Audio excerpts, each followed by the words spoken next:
Hey, it's Andrew here, and I'm here to give you the first update on the Ottawa Conference, which is happening in Melbourne right now, which is February 2024.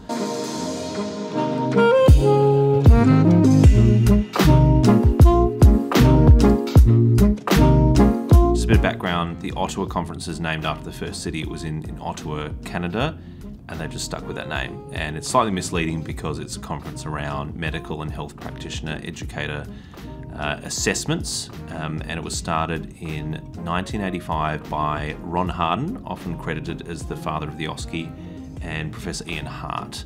And since then, it's roughly been a biennial conference. And I went when it partnered with ANZAPE, the Australian New Zealand Association for Health Practitioner Educator Conference, in 2016 when it was in Perth. Fantastic conference, probably one of the biggest ones I'd been to at that time in my training when I was only PGY 3. Learnt a lot, particularly around feedback and written feedback and progress testing. And it's exciting to be back here, and mostly came because it was just so close to Melbourne and just came in today. Yesterday was the first day of pre-conference workshops. I came in this morning for day 2 of the pre-conference workshops. The full program starts tomorrow.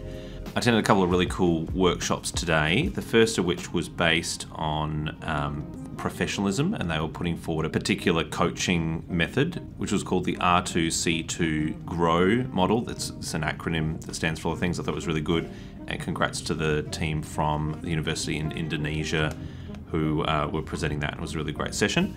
Things I took away from that were the idea that there are different frameworks for professionalism, and we're still working out how to teach it well and assess it comprehensively. I liked the framework they put forward with the idea that you often start with virtue-based professionalism that talks about the different ethical attributes or virtues that we in the medical profession are trying to cultivate in our students and trainees and hold ourselves to. The limitations of that is that any failures of professionalism can often be judged as failures of character, and so associated with that can be shame, that you feel shame around, who am I that I would act in an unprofessional way or make a mistake like that. The second framework is behavioural-based professionalism, so that's more defining the behaviours rather than the person, and certain things being professional and certain things being unprofessional. The weakness of that is that you are judging their behaviours as being inappropriate, which can lead, in terms of the person who's had the unprofessional behaviour, to feelings of guilt. And then probably the one that brings them together in a more healthy way is professional identity formation. Lots of different ideas there. I really liked the particular GROW part of their acronym, which was G for goal. So what is it that you want to achieve? What are you desiring out of this process and your learning? R is for reality. So where is it up to at the moment? What's the progress so far? What are the problems and barriers to reaching the goal? And then the O is for option. So it's how are we actually going to get there practically? And the W is for will. So that's creating an actionable plan with follow-up. And the team that presented that were doing a lot of this on a regular basis, and particularly there's a module for remediation of students that are identified as needing that extra assistance with their professionalism. So really cool, and as with a lot of these workshops, there's a lot of that you gain so much from the experience and wisdom in the room, and in the room were people from New Zealand, different parts of Australia, Maastricht in the Netherlands, Indonesia obviously, Thailand, Canada, the US, the UK. It was great to have such a wonderful mix of people there. In the afternoon, I really enjoyed the making sense of workplace-based assessments. Very important because the network I'm in Nallen, is a big supporter of workplace-based assessments in our WBA program for overseas graduates who are looking for registration in the Australian system, as well as our workplace-based assessments, which are now part of the new 2-year framework for internship and PGY 2 residents, as well as for other teaching programs like our basic physician training program.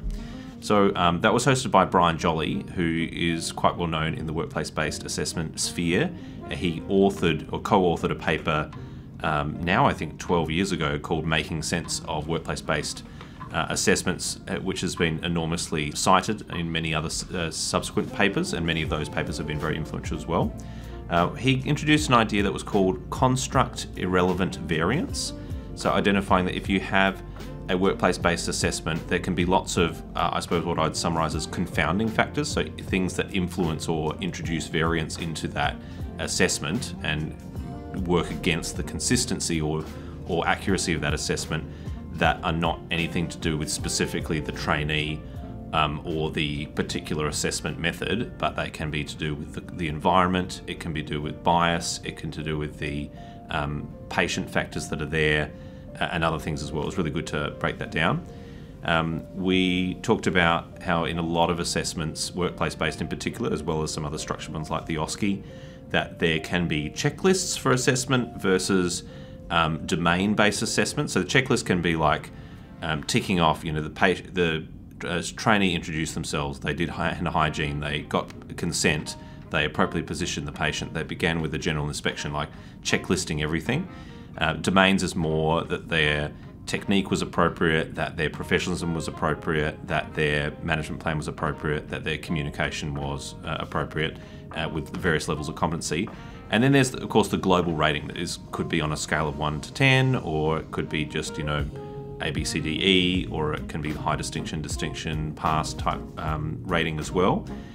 In general, it was thought that we should move away from checklists. Checklists have quite a large cognitive load, particularly the longer the checklist, the more you're taken away from actually getting an overall picture of the candidate's performance, and you're more just like, did they do this? Did they not? Oh, did I miss that? Check. So checklist probably not great unless you're specifically looking at a really critical process-based activity where the checklist to ensure the process is followed appropriately is a good approach, but otherwise perhaps more domains and global ratings are more important. There was the takeaway points as well from there is that we need to avoid using at expected standard or above expected standards. Those expected standards are really not very objective and highly variable according to the assessor's background and training. And so we need this cognitive alignment with realistic work levels of competence or assessment. So instead of saying that they're above or below or at expected standards, things like that they would be expected, or I would entrust them to work with their supervisor off-site versus being on-site versus being present on the ward versus being with them all the time versus I wouldn't trust them without someone there to watch every activity. So there's these kind of clinical anchors they talked about.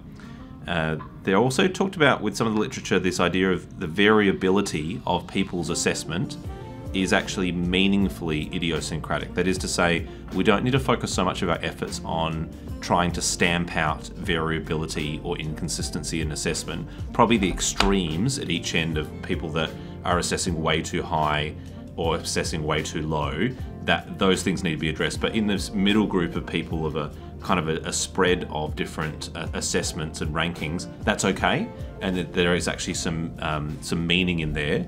And particularly when the assessment is not just summative, but it's formative and it's informing feedback, that variation can be really enriching for the learning. That would particularly a big takeaway for me. I think we need to avoid poorly informed feedback. So people that are not very well versed in a certain area, but providing a rating of that, maybe that's not something that's good. Instead, we should get people that are well versed in a certain thing to provide, or well versed to observe that in the candidate to provide the assessment and feedback there. We need to calibrate against the mythical prototypical trainee or intern in my context.